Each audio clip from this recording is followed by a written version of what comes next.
So guys, what is up? We are waiting for somebody that has taken the phone flipping course. We're actually going to be discussing his questions, and I thought it would be cool for you guys to come and join me and go over some of the questions he may have had. Without further ado, let's get into that and let's see exactly what we can do and help him with. All right, let me see if I can. What's up, man? How's it going? Yes, sir. I hear you now. You How hear are me you? now? Okay. Yeah, I had to step out right quick to get something, but I just pulled over. How's everything going with you, man? It's going good, man. How's everything going with you?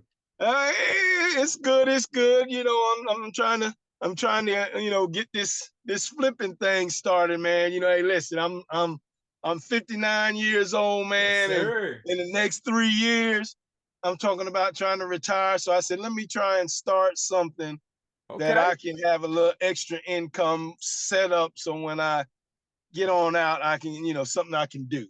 And I'm gonna be honest with you, man. You look good for your age. I hope that I listen. I hope I look that good, man. Hey, man, I appreciate it, but no problem. So I saw that you took the course, and what I wanted to ask you. So the reason we having this call is because I want to also fill in the gaps. Okay, if you have any questions, and I want to make sure that you're set for success, especially when it comes to the phone flipping aspect. I like to view the courses as just a starting point. But really what I want to do is be able to also walk you through whatever you need, whether it's how to find the IMEI, how to look up the IMEI, or whatever. So I'm here just literally to answer anything you need.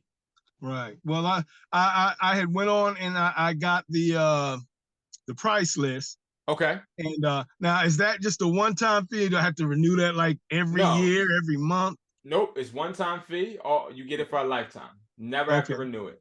Okay, that sounds good. Yeah. And I know as far as it's just me having to learn how to best use the price list, and while I'm out, kind of trying to remember these prices. I mean, do they change every other day or every week? Because I needed how often I need to be checking. Right. So I'll say this. So what they do is they don't change as often as that either. Like they'll change if it's a big release for iPhone, or they'll change depending on the market. It's no way for me to really tell you really how frequently, because sometimes it doesn't change for a month. I'm gonna be honest, it hasn't changed too much. Like as far as profit wise, it hasn't changed in like 3 months because there hasn't been any movement. But September is coming, and when September comes, they're releasing another iPhone. Now when they release another iPhone, then prices start going crazy. Things start to change completely. And that's what definitely next month I need to be kind of staying on it, just to make sure any week by week. And one thing I do is I'll show you real quick. So right now you're looking at the price list, right? One thing I want to say about the price list is the price list is not so. Prime example, right now we have an iPhone 14 Pro Max. It may be too small for you to see. I'm making it bigger. I'm gonna read it to you regardless, just so we're on the same page. So the iPhone 14 Pro Max 128 locked, right? It's saying right now it's worth, so sealed, not activated, is worth $585, right? Now that isn't necessarily saying that's just what a buyer will pay you. So what that's saying is don't offer anything more than that. You know what I mean? So this price list, the reason why we have it this way is because it keeps you in a margin. Because a lot of people, when it comes to phone flipping, some of them go out the margin and take losses, and then they're trying to recoup their money in different ways. So this is the best way. So that definitely check it out. But you always want to deduct whatever you want your profit to be from that price. Does that make sense? Yeah, I understand that. Yeah, I've been on your videos. I've been looking, and and I got on Discord. Okay. Yeah, you on the Discord? Yeah, I'm in Discord. Okay. I hadn't been on it because I've been really busy this weekend. I had a lot of stuff to do. I said, let me take care of this so next week I can put my full effort into it, because right now, you know, I work at one of a major college around here. Okay. And it's a university, and I was going to start putting out, you know, flyers around there, because it's like 27,000. I think we got students, 25,000. So I was going to start plastering in, because I know that there's plenty of phones on that campus. So it's plenty of phones, people upgrading, exactly. Right, and now, and one thing I don't know how you can do this, but I was starting out with about $1,000. Okay, and that's not bad. Yeah, but when these calls start coming in, how would I think about best using that? Should I get the ones that, like, maybe many, like I could get for 200, 250, no more than 300, get those, not trying to get something new that's going to cost me 1,000, or what would be that? Okay. So let me tell you this, right? So the way I would start out is this, right? So when you get so let's say you're starting with 1,000, you're never going to pay $1,000 for a phone. Never pay $1,000 for a phone unless it's like 1 terabyte or 512 gig, like the phones that people don't have, especially on the campus. These are college students, right? So what I would assume college students would have would be like used phones that are like iPhone XRs, iPhone 13s. Right. Some people may have the 14s, right?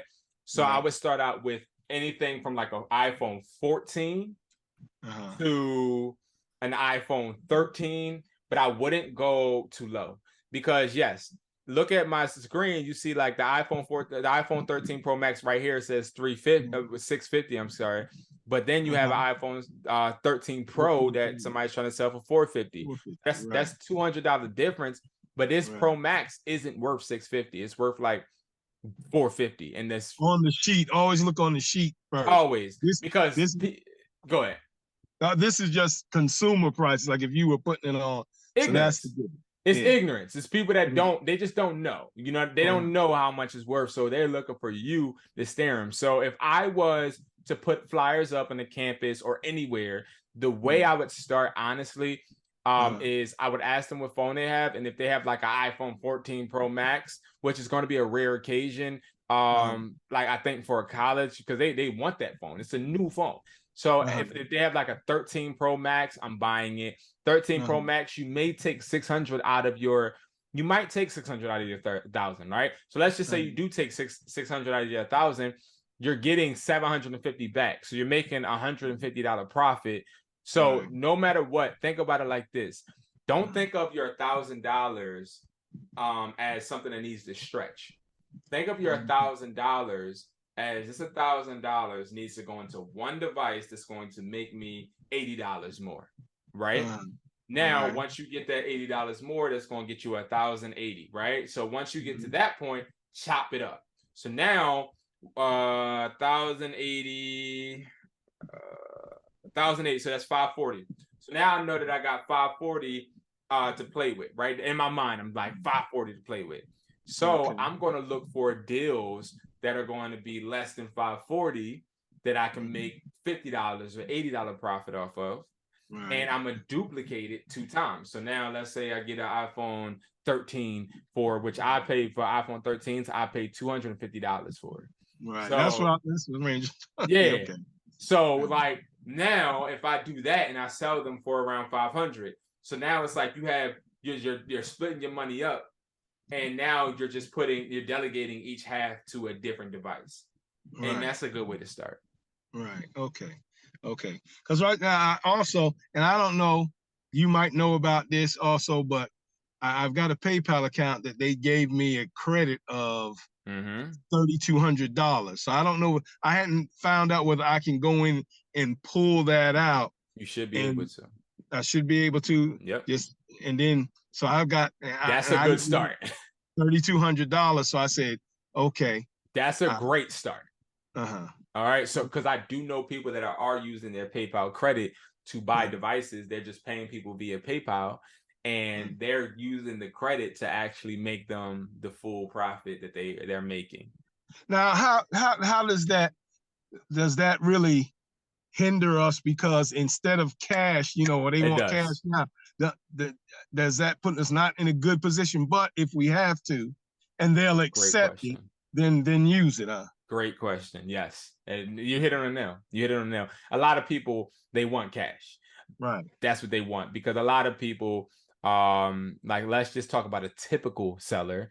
A typical seller is somebody that is selling a phone that isn't theirs, to be honest with you. Right. You know Right. what I That's what mean? I'm saying. Yeah. And they don't want anything to trace. They don't want any of that. So they'll rather cash. And it's kind of better for you when it comes to cash, because it's like, at least you know what you're giving somebody and you know what you're getting. And then it's like, you don't have to hear anything back. Oh, I didn't get it. Or like, it's like, I don't even want to play. Oh, I don't have service. My phone is off. So I don't know if I got it. Can I connect to your Wi-Fi? Like, dude, I don't want to do all that. You know what I mean? Yeah. I know what you mean. Yeah. So the best thing to do was just maybe get 1,000 of that out. Yep. Work with it right quick and put the 1,000 back. And yeah. Yep. Okay. And don't spend your profit until you get the hang of it, because what you want to do is you want to use your profit to keep buying the phones. And I say, like, once you do this for a month, then start separating some profit, putting some aside for your income. And then as you do that, you'll scale slowly but surely. And it's all about context. So it's all about people knowing, all right, listen, I sold a phone to such and such. Now I could just sell a phone, I can sell it again. Or it's like all about having people understand how fluent your process is, so that they want to come back. You know what I mean? You want them in their mind to be like, oh, I know somebody's gonna buy this. I need some quick cash. Right. So and I know that I really need to get the hang of this first. Yeah. Before I can start really trying to make major profit. Like you say, some of these things that you buy, if you sell it yourself, you could probably make even more profit. Yes. But do you suggest for me to just, at least try and sell it to the buyers, get into a understanding of how to do a Google sheet, send it to them, and work about a month of that? Yeah, that's how I started. So I didn't start my personal journey. I was selling phones to consumers just to sell them, right? I didn't consider it flipping. I was just getting phones, and literally I was getting phones from stores, and I was selling for stores. So I was selling for Sprint, basically. So that's a little different than flipping phones. But when I first started flipping phones, I sold to a buyer, because it started to get me into the mode of, okay, now I understand what these phones are worth. Now I understand the process. You know what I mean? It's like once you start dealing with regular people, it's like you gotta go into worrying about your safety, but also worrying that you getting the right price. And it's like you can't do the two. You can't do the two. I can't record and buy a phone. Like I can't do that, because I still gotta worry about my safety. Right. Yeah. And that's one thing I wanted to do also. I mean, because I've been looking at a lot of different people who was flipping phones and this and that. And, I listened to the one where you had I forgot, two guys on there, and one guy had been flipping phones for a while. I think he might have been a Hispanic brother where he sang. And he was saying one thing you really need to do is make sure you hotspot all of them, so you make sure that these aren't company phones or something to that effect. So you're talking about Edward, and Edward, he's my guy. But one thing I will say is company phones are fine. A lot of people have a misconception, and what I mean by company phones is, let's say the phone's for AT&T. So what? If the phone's for AT&T, that's a deduction. That is something that I can use as leverage to get the phone for cheaper. Okay. So it's no problem buying an AT&T phone. I rarely buy unlocked phones, like phones that aren't with any carrier. I usually just buy carrier phones.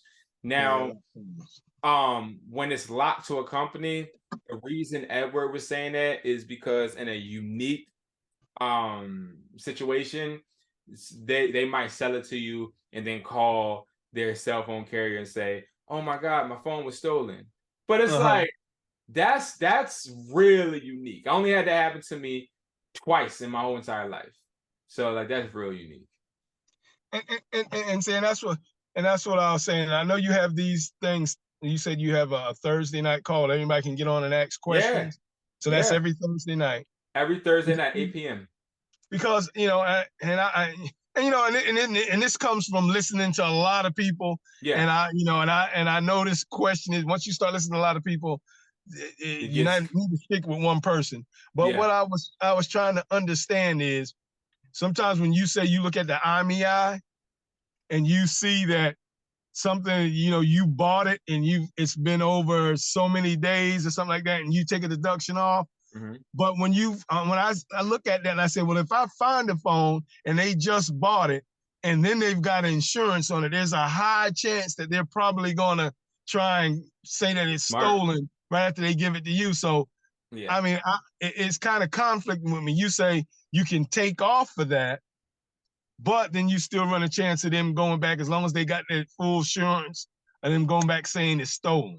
So what is the best way to guard yourself from that? If that's you asking like really good questions. So one thing I'll say, right? Because the question that was like, I didn't even think of it in that way, but I'm very appreciative you brought it up like that, because that explains that I need to put clarity on that. So what I mean by that, right, is number one, if somebody's selling you a brand new device or a device that's less than 30 days old, 9 times out of 10 they're a scammer. 9 times out of 10 there's somebody that goes in and there's somebody that is not getting the phone on their account, but somebody else's, or they may have found the lady in the parking lot that has the right credit but doesn't have a down payment, and they're like, okay, if you get me a phone, then I'll pay for your other device, right? So when it comes to the newer devices, you're never really going to have that problem. I can't really explain to you why, other than literally it's people that get phones on other people's accounts and they don't care. All they want is the cash. You know what I mean? That's all they want. So when it comes to what you're saying, you're completely right. And I honestly never thought of it in that way. I never have, because when they sell me a phone in a box, they can't use insurance, because you need insurance you have to have that insurance on. Oh, you have to have it activated. Yeah. And then once you have it activated, then it's got to say, I dropped it or something like that. You have to have it activated for about 2 months. Yeah. Okay. I see what you're saying. So it's not, if it's only for a couple of days, they've got insurance, full insurance on it. No, it's not. We can take that and give it to a buyer, and we'll be good to go. We'll be done. So what they used to do is, people used to go to Apple. They used to buy a phone. So they used to pay cash for the phone.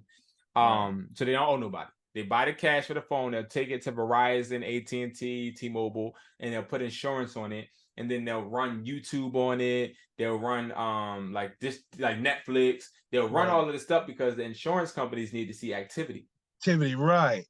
But so what they do, they run all of the activity, and once they run the activity, they'll sell that device back to Apple, right?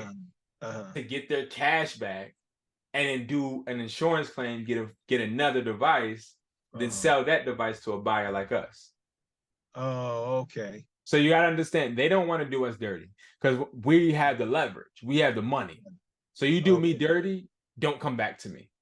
Oh, okay. You know what I'm saying?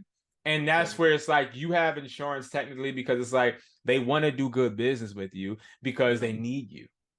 Right. Especially a college student. I'm gonna tell you right now, I have about 12 college friends that play basketball. All of them are doing things to get phones. And they're not on their accounts. And college students are the ones that are literally selling these phones to buyers. Okay. That's what's going on. Okay. So I don't need to be so worried about it if it's in a box and to get it out of there, it's got to be activated, like you said. Yeah.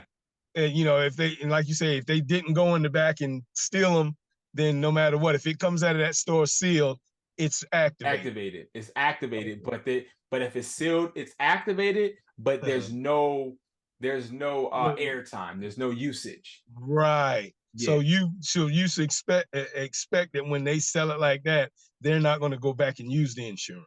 No, because they can't, because they didn't use it. So it's like the insurance company gonna be like, "What? You just brought a phone and then just act like you lost it or something?" Like, it's fraudulent. Right. Yep. So they just want the money. You can send it overseas. And that's that. And that's that, because all they're going to do is go use that money you just gave them to go get another phone, because they're not putting down. So what they're putting down for these phones are like $50. Right. They're getting good credit. They might just be paying taxes. That's it. Right. So the money you give them is a huge come up to them. Right. Okay. I didn't understand it in that way. Yeah. I'm just trying to understand the way that how do you get got when they do that? They give it to you. So the way you get got, so the way I got was somebody came in with a 13 Pro Max, this guy and his girlfriend, and my dumb behind didn't pay attention, because when they came in with one phone. Like, they didn't have any other phone. And then the guy was like, hey, can you take our SIM cards out? And I should have thought, when I took their SIM cards out and I looked at them and they put them in like a bag, I should have thought to myself, they don't even have another phone to put their service on. So like, obviously they're just going to call the insurance company and get another phone. They just probably needed to pay rent, or didn't have, they came short on their bills. Right. So it's like, when you look at people, look for them to have, if they have another device, cool. Even if it's an older device, cool. But if they don't have any device, or that device has their SIM card in it, that's when I'm like, all right, your SIM card's in it, so it's your device. Why are you selling this, man? Oh, I got to upgrade. Oh, what you get? I got the 14 Pro Max. What color, man? Let me see. You know what I mean? Like, I start asking those questions. It's like, let me see that phone, because I actually want to make sure. Now, if I don't see a phone, I'm just going to charge you, because now you had it for more than 30 days. Maybe you had it for a year. Now I'm like, all right, man, I got to put this as grade B or grade C, because you had it for a while, a lot of wear and tear. The battery health is at 75. So, I mean, I'll give you X amount. So now what I do is I deduct just in case. You know what I'm saying? Right. That's what I do. So I won't turn them down. I got to learn that. I'm not keen on that. And I got you. I got you. Well, you're in a Discord. So at the end of the day, if you're in a Discord, if you have any problems, any questions, DM me or message the chat. And you're going to be taken care of. Like, you're not going to be just high and dry. If you're in a Discord, you're literally good. Yeah, I saw a lot of stuff in there, and I'm like, well, okay. I kind of understand that, and I understand this, and man, it's like this, man. I just want to be safe. I want to make a profit, but like I say, I'm not trying to die over no $200 or $300. Yeah, absolutely not. Yeah. That's not what I want to do, and I just want to be cautious. And I know it's going to take time for me to learn, and I might bug the hell out of you for a while, but hey, that's fine. That's what I'm here for. I want to learn it. I just want to learn it. Yeah. And that's what I'm here for. Especially, you sat there, you invested in yourself. And one thing about me is I want to make sure that you're not just getting a course, or one thing I take pride in. I was talking to another gentleman the other day. I take pride in not just selling a item, but trying to make sure that item is something that you can get a lot out of. But also, it should be a journey instead of just a system. You know what I mean? Just a platform that I'm putting a script on. It needs to be a journey, So that's what I try to put it on and make sure that I'm here for you. Right. Okay. Because I would love to, if I could build this up to at least $1,000 a week. I mean, I want to do that. If I could do that, you could do it. I could replace my job. But I've got to make sure that I'm consistent and and also make sure that you don't think that it's just going to happen overnight. Right. A lot of people think that it's just going to happen overnight. It's not just going to happen, and you don't have to sell to regular people. You could just sell to buyers and be able to make that. Right, and but that's what I said.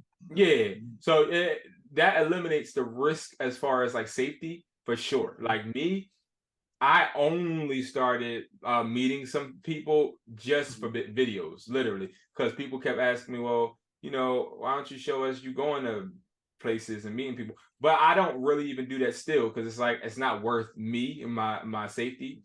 Right. And I'm sort of kind of, I don't need to do it, so like I don't really want to, but yeah, I really don't want to either. But I'm like I said, and I'm going to put it to them when and I don't know whether it scares people off. It's like, well, listen, you know, I want to meet in a public place. yes, You police know, up, because I want police you station, comfortable. I want me comfortable. Yeah, police police station. station.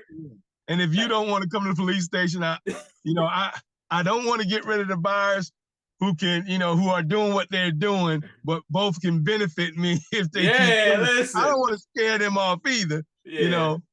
So I just, either McDonald's or Starbucks or someplace, yeah. we both can feel I'm gonna tell comfortable. you this: most of them will meet you at a police station, or they'll Really? meet you.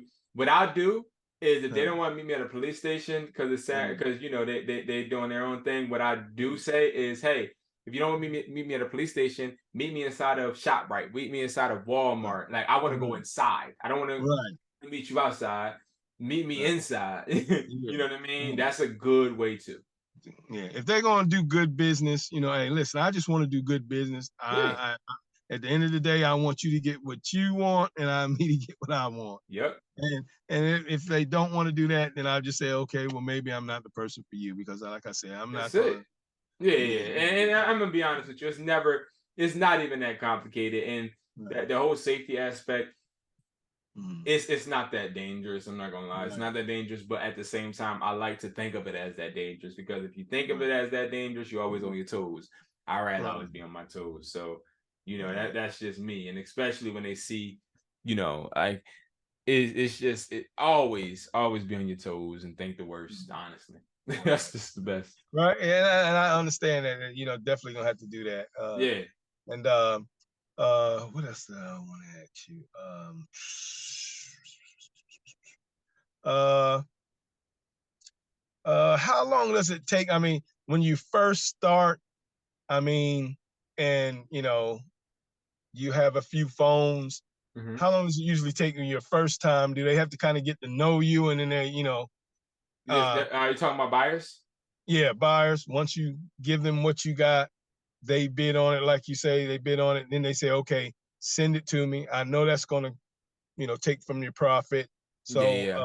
I just want to know, how long does it usually take? Now, I've got a PayPal account, I got a Cash App. What do they really usually So rather like do? Cash App would be like the best. PayPal, not really, because with PayPal, the problem that we're having with them, especially when I sell the sellers and stuff, what I don't like with PayPal is sometimes they put a certain amount. Like, let's say you receive X amount a week, They'll they'll start hold they'll somebody. start holding, and nobody has time for that. Like, Yeah, nobody yeah. wants to deal with So that. don't use PayPal, but Yeah, I wouldn't really use PayPal. I would just I So would what use do they? Cash App. So they favor Cash App. Yeah. So Okay. most of the people favor Cash App. So what I'm about to try to show you right now is, let's just say you had a phone.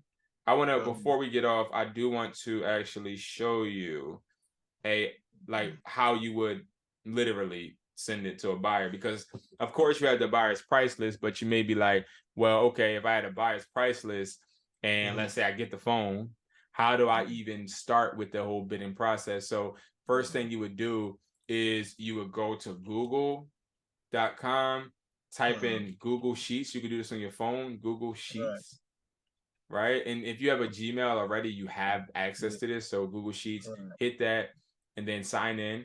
And then all you do is you come with this, it's a screen like this. All you got to do is literally hit say device right here in the first column.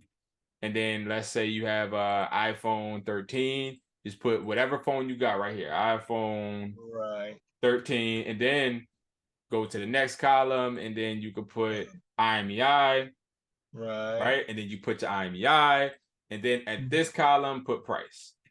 Leave that blank. Once you fill in all the phones you got, hit share, right? Skip that, and then now what you could do is copy the link, and then you're going to send the link to the email on the price list. Okay. And that's literally it. After that, what happens is then they will what happens usually, it takes about less than a couple hours, honestly, most of the time. and they'll shoot you back something like this, which it will then, you know, show you, okay, this is the IMEI you gave us, this is the phone you gave us, and then it'll show you, okay, it was unlocked, it was locked, and then it'll show you the prices. Okay, then that's the price that they're offering. So this is an offer. So then when you get this in your email, you will be like, okay, I'm cool with it. I'll send it. Then what happens is you send the device. Once the device arrives and says delivered, then that is when they inspect it. You get your Cash App right away. There's no, the same day it delivers, that's when you get your money. There's no wait, none of that. It's the same exact day. And you get a receipt and everything. Okay, so you just have to send them the tracking number also? Yeah, so you send the tracking number via email, the same email. Yep. Okay. And once it delivers, you know when it delivers, they know when it delivers, and that's when the payment process happens. Okay. All right. Okay. Well, I understand that. Okay. So, so if I ever need to ask a question, would I just type the question and send it to your phone? Or you can do that, or you can even go on a Discord. So the reason why I say put it in a Discord is because let's say I don't get to you in the amount of time you need that answer. Right. That's why I'm like, put it in Discord, because I have people in the Discord. Like if you saw the guy Boba, if you saw NG Nation, like I have certain people that are advanced in it to where they're going to answer your question. Okay. If I don't. Okay. Okay. All right. Don't know how to get in. All right. Okay. Elena got to turn her phone off. Well, do I need to unlock it? Yeah, you need to unlock it. You gotta give me a day. I gotta think about what this code is. Okay. All right. That's my niece. She's got a Samsung. That's, you know, the screen has got the line going through it. I know that's what is that? It's DOA. Is that DOA? Yeah. Yeah. That's DOA. No matter what, even though it's coming up, it's just got that, you know, she can get into it. But it's got that, but that ain't even worth it, honestly, because Androids, they cost so much to fix now, especially with inflation. Okay, so just don't even mess with that. Yeah, I mean, they really can't use it for parts, like maybe they can use it for parts, yeah. But you don't get much for a Samsung S Plus 9. What? No. 9? Okay, so just don't even mess with that. Okay. All right. Well, I'll just tell her don't worry about it, because I can't really get much for it, so I'll run it that way then. Yeah, I mean, but again, I mean, you could try and put it up on OfferUp or something for parts. It might work, but it all depends. Yeah. Well, I mean, I don't waste my time with it. I'll just tell her to go on and send it home to glory. You know, throw it to somebody. I ain't gonna worry about it. All right, man. Well, I appreciate it. I know you can't see me out. You know, my lights is. No, you're fine. You're fine. You're fine. But like I say, I'll go in the Discord. And do you have a? You all right with us? Do you have a phone fixing kit? Phone fixing kit. Interesting. Or can you just go online and buy one of those? We don't have a phone fixing kit, but you can go online and buy them. Like eBay is pretty cool. Phone fixing is very easy, but we don't sell kits now. Yeah, okay. Well, I'll worry about that later. Let me get you know what I need to get now. I got you. We'll just go from there. Yeah. We'll take it step by step, man. I appreciate talking to you. All right, Brandon. Take care. Have a good evening, man. All right, man. You too, and you be safe. Okay, you guys be safe. We will. All right. Bye bye.